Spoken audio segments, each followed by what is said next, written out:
Hello everyone, welcome to QCL. आज 16 दिसंबर है, दिन बुधवार है और आज बहुत ठंड है यहाँ पर, बहुत ज़्यादा। इस वजह से मैं थोड़ा लेट ट्यूटोरियल बना पाई हूँ क्योंकि टाइम ही नहीं मिल पाया।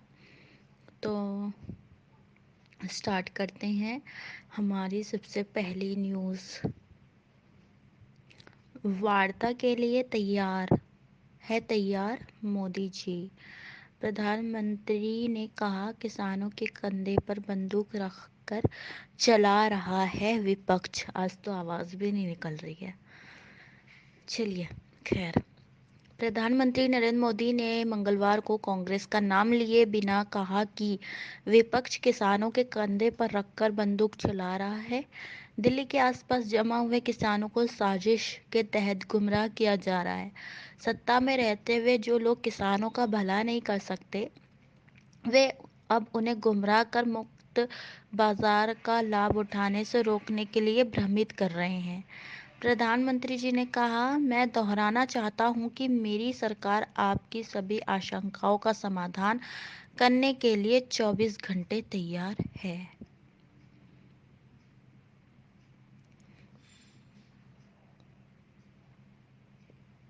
ठीक है जी। अच्छा, थोड़ी ठंड से रिलेटेड एक मैं आप लोगों को ये जानकारी दूंगी कि आप लोग ठंड से कैसे बचें, क्योंकि ठंड बहुत बढ़ गई है। तो ये आप सब इसे फॉलो करें और ठंड से बचे रहें, क्योंकि ठंड में कोरोना का खतरा ज़्यादा बढ़ जाता है। इस वजह से मैं ये इन्फॉर्मेशन आप लोगों को देना चाहूँगी, ताकि आप लोग ठंड से बचे रहेंगे तो इम्यूनिटी पावर भी बेहतर रहेगी और कोरोना से भी बचे रहेंगे, है ना। तो कुछ टिप्स फॉलो करें और ठंड से बचे रहें, क्योंकि मैं आप लोगों की टीचर हूँ तो यही चाहूँगी कि हमारे बच्चे स्वस्थ रहें। ठीक है, तो ऐसे करें, सर्दी से बचाओ। थोड़े गर्म कपड़े ज़्यादा पहने ताकि आप लोग अच्छे से पढ़ सके, है ना, क्योंकि मोबाइल से भी पढ़ने में हाथ पैर सुन्न हो जाते हैं। तो ज़्यादा गर्म कपड़े पहने ताकि आप लोग हमारा क्यूसीएल का चैनल देख सकें और अपनी अलग से पढ़ाई भी कर सके। ज़रूरी नहीं है कि हर वक्त क्यूसीएल का चैनल ही देखें, लेकिन और भी पढ़ाई होती है वो भी कर सकें, है ना। अच्छा, अपने घर के बच्चों और बुज़ुर्गों का भी ख्याल रखें। संक्रमण से बचाव के लिए स्वच्छता, साफ सफाई बहुत ज़रूरी है, उसका ध्यान रखें। शरीर की मालिश करें किसी भी तेल से, और धूप लेना ज़रूरी है। धूप में बैठे, वरना विटामिन डी मिलेगा कैसे। गर्म पानी का सेवन करें ताकि कोरोना से बचे रहेंगे आप। ड्राई फ्रूट व अन्य गर्म वस्तुओं का भी सेवन करें। मसालेदार भोजन से परहेज करें, क्योंकि आप बीमार ना हो इस वजह से। और रसीले फलों को भी मत खाएं ताकि कभी गला पकड़ ले, है ना। और मफलर, टोपी इत्यादि का यूज़ करें। ये तो हर माएँ बताती हैं आप लोगों को, तो माँओं की बातें माननी है आप लोगों को, ठीक है। क्योंकि ये थोड़ी सी इसमें लापरवाही होती है ना ठंड में, तो बहुत प्रॉब्लम हो जाती है। फ़ौरन नज़ला, खांसी, बुखार, फिर इंसान बीमार रहता है। और आजकल तो कोरोना भी बहुत ही फैल रहा है ना। हालांकि टीकाकरण निकल रहे हैं, लेकिन अब पता नहीं कब तक हमारा नंबर आए टीका लगने में। तो बचाव ही ज़रूरी है, ठीक है। तो ये कुछ टिप्स हैं आप लोगों के लिए ठंड से बचने के लिए, इसे फॉलो करें, है ना, क्योंकि इस बार मुझे लगता है ज़्यादा ठंड पड़ रही है।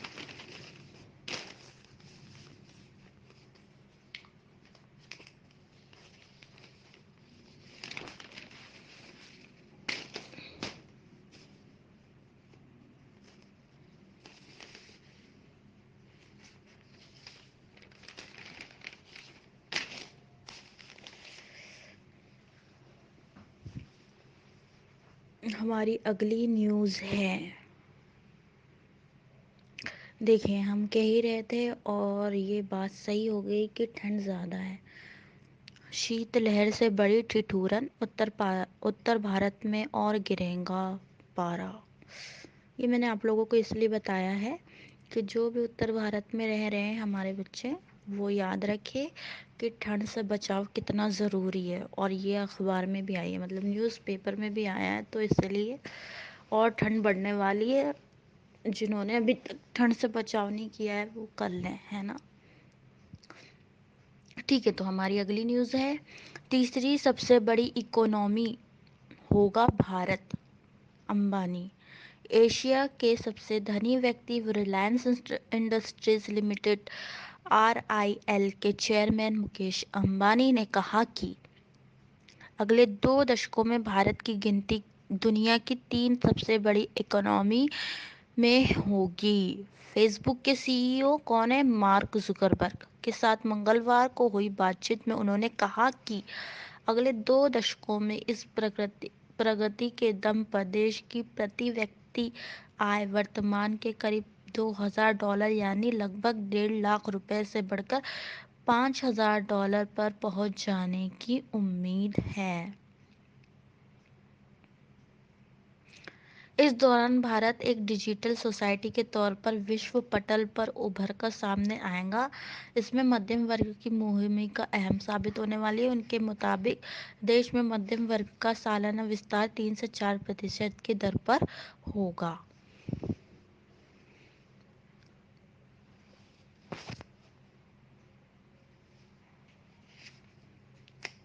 बनेंगे 100 करोड़ मोबाइल फोन, केंद्रीय संचार मंत्री। ये जो मैं मंत्रियों के नाम लेती रहती हूँ ना, आप लोग याद रखिया करें, है ना। जैसे अभी मैंने बताया फेसबुक के CEO कौन थे, और अंबानी, मुकेश अंबानी कहाँ के चेयरमैन है, रिलायंस इंडस्ट्रीज, है ना, RIL के। तो ये छोटी छोटी चीज़ें आप लोगों को याद रखनी यूँ ज़रूरी है कि ये कभी एग्ज़ाम में पूछ ले, है ना, तो आप याद रख लेंगे। केंद्रीय संचार मंत्री रविशंकर प्रसाद ने मंगलवार को कहा कि भारत में अगले 5 वर्षों में 100 crore mobile phone, 5 crore TV set व लैपटॉप व टैबलेट्स समेत 5 करोड़ अन्य IT उत्पाद बनाने का लक्ष्य है। अच्छा, हमारी अगली न्यूज़ है, डाक विभाग ने पेश किया डॉक पे ऐप। डाक विभाग और इंडिया पोस्ट पेमेंट बैंक ने मंगलवार को डाक पे ऐप लॉन्च किया। इस ऐप की मदद से QR कोड को स्कैन कर देश में कहीं भी भुगतान किया जा सकेगा। डाक विभाग के मुताबिक देश भर के प्रत्येक नागरिक और विशेष रूप से सुदूर ग्रामीण इलाकों तक वित्तीय सेवाएं उपलब्ध कराने के अपने प्रयासों के तहत इस ऐप को लॉन्च किया गया है। बायोमेट्रिक के माध्यम से कैशलेस व्यवस्था को सक्षम बनाने, किसी भी बैंक से ग्राहक को सेवाएं प्रदान करने एवं सभी बिलों का भुगतान जैसी सुविधाओं का लाभ इस ऐप के माध्यम से लिया जा सकता है। सुदूर ग्रामीण इलाके में डाक विभाग के मजबूत नेटवर्क की वजह से डाक पे ऐप का मुख्य रूप से गांव में रहने वाले लोग ले सकेंगे। इससे लोगों को काफ़ी आसानी होगी।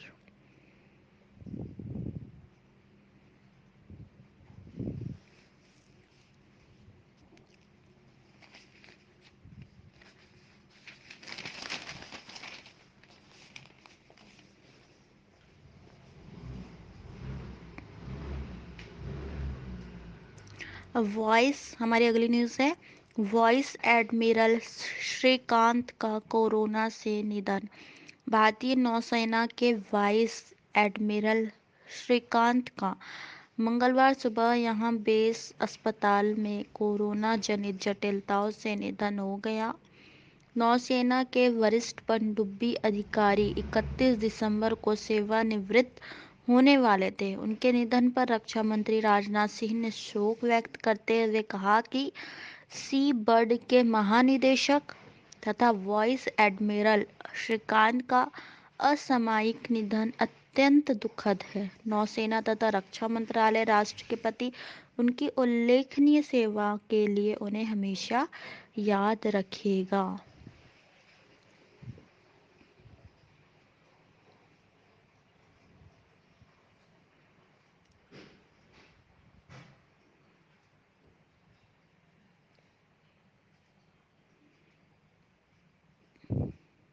हमारी अगली न्यूज़ है, भारतीय बॉडी बिल्डिंग की कमान पहली बार महिला के हाथ में।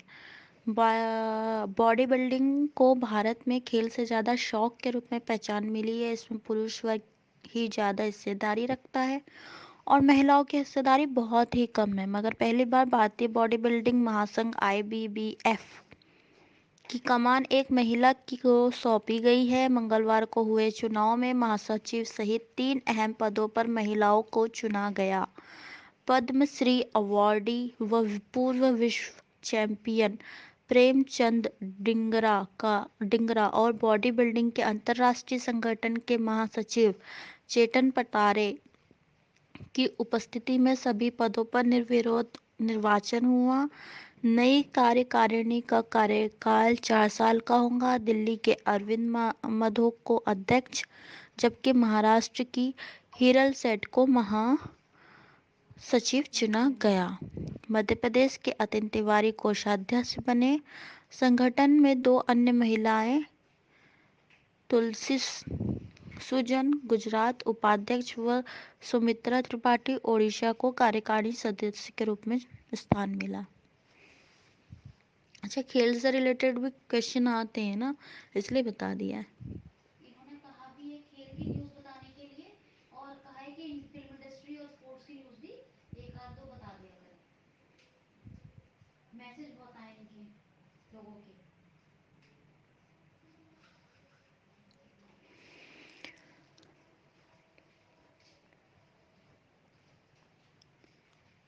अच्छा, तो हमारी अगली न्यूज़ है, टोक्यो ओलंपिक की टॉर्च रिले 3 महीने बाद। टोक्यो ओलंपिक की टॉर्च रिले शुरू होने में करीब 3 महीने ही रह गए हैं और सवाल अब भी वही है कि कोरोना महामारी के बीच इसका सफल और सुरक्षित आयोजन कैसे कराया जाए। आयोजकों ने मंगलवार को कहा कि रिले 25 मार्च को फुकुशिमा से शुरू होगी। 2 महीने पहले जब महामारी के कारण ओलंपिक स्थगित किए गए, तब भी रिले यहीं से शुरू होनी थी। जापान के तटवर्ती इलाके में स्थित यह शहर 10 साल पहले भूकंप और सुनामी में तबाह हो गया था। इसके बाद परमाणु संयंत्रों से रिसाव की त्रासदी भी इसने झेली। टॉर्च रिले पूरे जापान में घूमेंगी, जिसमें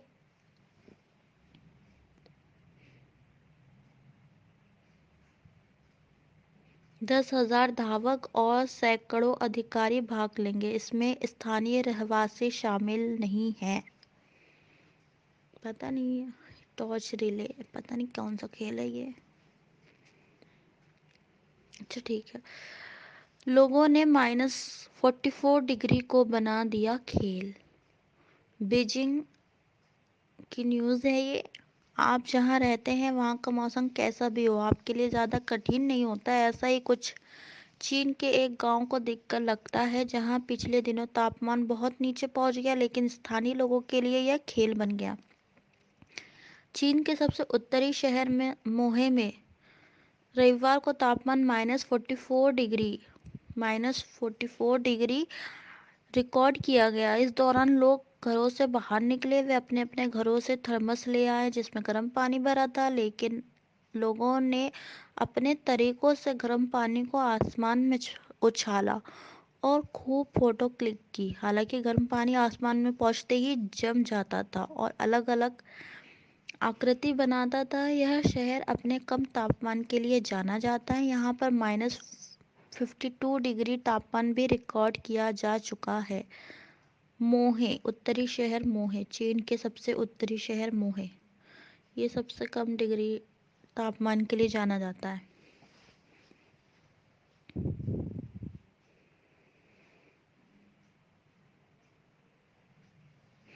गणतंत्र दिवस पर जॉनसन होंगे मेहमान। ये एक बार मैंने पहले भी आप लोगों को बताया है कि ब्रिटेन के प्रधानमंत्री बोरिस जॉनसन अगले साल 26 जनवरी को गणतंत्र दिवस के अवसर पर मुख्य अतिथि होंगे। प्रधानमंत्री नरेंद्र मोदी ने उन्हें न्योता दिया था, जिसे स्वीकार करने का ऐलान स्वयं जॉनसन ने किया और नए साल की शुरुआत में भारत की यात्रा करने पर प्रसन्नता जताई।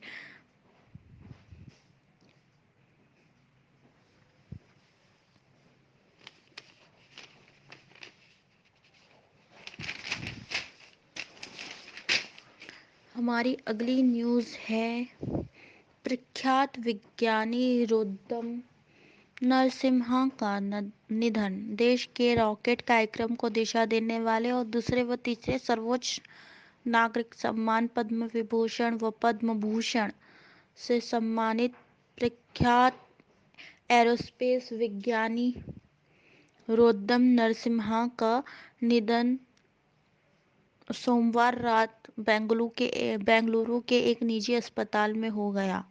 वह 87 वर्ष के थे। राष्ट्रपति रामनाथ कोविंद, उपराष्ट्रपति एम नायडू एम वेंकैया नायडू और प्रधानमंत्री श्री नरेंद्र मोदी ने उनके निधन पर गहरा दुख व्यक्त किया है। Jawaharlal Nehru centre for advance scientific research के प्रशासक एन जयचंद्र ने बताया कि नरसिम्हा को हफ्ते भर पहले रामैया अस्पताल में भर्ती कराया गया था। मस्तिष्क में रक्तस्राव होने की वजह से सोमवार रात उनकी मृत्यु हो गई। नरसिम्हा के परिवार में उनकी पत्नी और एक बेटी है। 20 जुलाई 1933 को जन्मे नरसिम्हा ने देश के कुछ बड़े वैज्ञानिक कार्यक्रमों में योगदान दिया था, जिसमें भारतीय अंतरिक्ष अनुसंधान संगठन इसरो और लाइट कॉम्बैट एयरक्राफ्ट LCA शामिल है।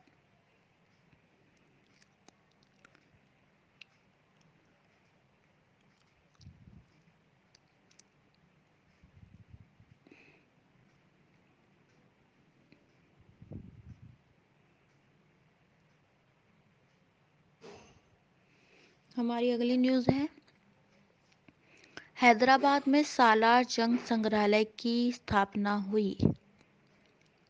16 दिसंबर 1951 को हैदराबाद में सालार जंग संग्रहालय की स्थापना हुई। इसमें 43,000 से ज़्यादा अधिक प्राचीन कलाकृतियाँ और 9,000 से ज़्यादा पांडुलिपियाँ संग्रहित है। इटली में बनी पेंटिंग, घड़ियाँ और मुगलकालीन अस्त्र शस्त्र देखने के लिए यहाँ हर साल बड़ी संख्या में लोग आते हैं। कहाँ पर? हैदराबाद में। हमारी अगली न्यूज़ है, देश में DD डायरेक्ट प्लस सेवा की शुरुआत हुई। आज ही के दिन 16 दिसंबर 2004 में तत्कालीन प्रधानमंत्री 2004 के तत्कालीन प्रधानमंत्री डॉक्टर मनमोहन सिंह ने DD डायरेक्ट प्लस सेवा की शुरुआत की। इसे अब DD फ्री सेवा के नाम से जाना जाता है। यह देश की इकलौती फ्री डायरेक्ट टू होम सेवा है। लॉन्चिंग के वक्त 33 टीवी और 12 रेडियो चैनल्स की सुविधा उपलब्ध थी। हमारी अगली न्यूज़ है, भारतीय सेना के पराक्रम के आगे पस्त हुआ पाकिस्तान।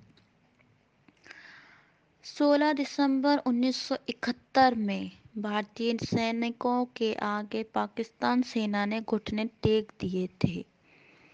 3 दिसंबर को पाकिस्तान ने ही युद्ध की शुरुआत की थी। 13 दिनों तक चले युद्ध के बाद पाकिस्तान के करीब 93,000 सैनिकों को बंदी बनाया गया।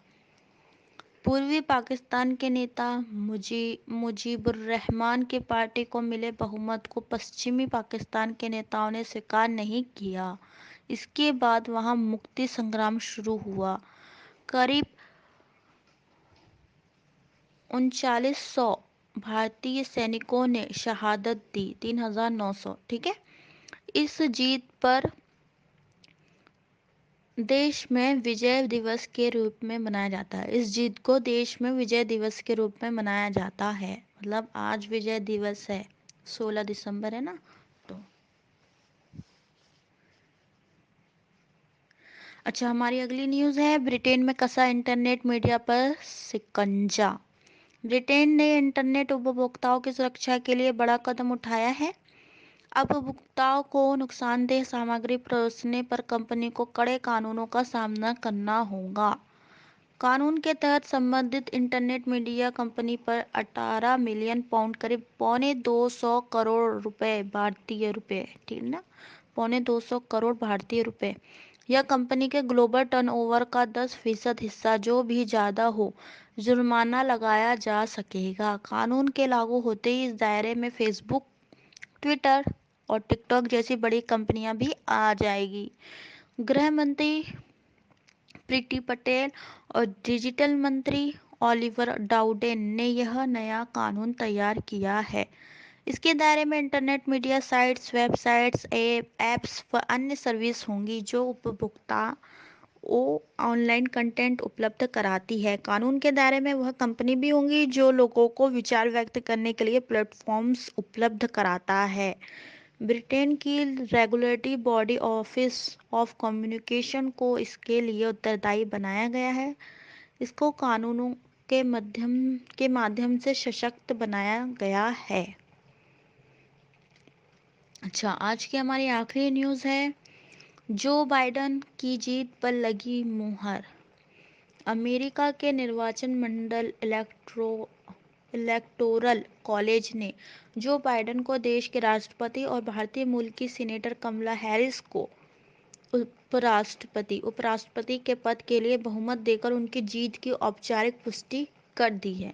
इसके साथ ही मौजूदा राष्ट्रपति डोनाल्ड ट्रंप की उस कानूनी लड़ाई को विराम लग गया है जिसमें चुनाव में व्यापक स्तर पर धोखाधड़ी होने का आरोप लगाया गया था। बाइडन को देश के 50 प्रांतों ने 306 इलेक्टोरल कॉलेज मिलने की पुष्टि की। किसी भी उम्मीदवार को जीत के लिए 270 इलेक्टोरल कॉलेज की जरूरत होती है। कानून के अनुसार इलेक्टोरल कॉलेज की बैठक दिसंबर के दूसरे बुधवार के बाद आने वाले पहले सोमवार को होती है। इस दिन सभी 50 प्रांतों और डिस्ट्रिक्ट ऑफ कोलंबिया के निर्वाचक अपना मत डालने के लिए बैठक करते हैं। हालांकि निर्वाचक मंडल की बैठक मात्र औपचारिकता होती है, लेकिन यह बैठक इस साल पहले की तुलना में अधिक चर्चा में रही क्योंकि देश के मौजूदा राष्ट्रपति ट्रंप ने हार स्वीकार करने से इनकार करते हुए चुनाव में धोखाधड़ी के आरोप लगाए थे इसलिए कह रही हूँ क्योंकि अब वो खारिज हो गए उनके आरोप, इसलिए। अच्छा, पुतिन ने बाइडन को दी बधाई।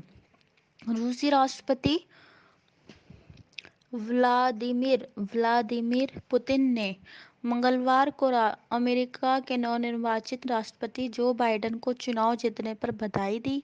इससे पहले राष्ट्रपति कार्यालय क्रेमलिन ने कहा था कि जब तक आधिकारिक तौर पर विजेता की पुष्टि नहीं हो जाती तब तक वह जीत की बधाई देने का इंतजार करेंगे। पुतिन ने कहा था कि वह अमेरिका में चल रहे आंतरिक राजनीतिक टकराव खत्म होने की प्रतीक्षा करेंगे। पुतिन ने बाइडन की सफलता की कामना की। पुतिन रूसी राष्ट्रपति हैं। ठीक है, आज के लिए इतनी ही न्यूज़ काफ़ी है क्योंकि ख़त्म हो गई, अब जितनी थी सब बता दी आप लोगों को। तो आप सबसे पहले QCL को सब्सक्राइब करें, शेयर करें और इसके बारे में लोगों को बताएं ताकि ज़्यादा से ज़्यादा लोग इससे जुड़े, है ना। और अपना बहुत बहुत ख्याल रखें और हमें सुनने के लिए धन्यवाद।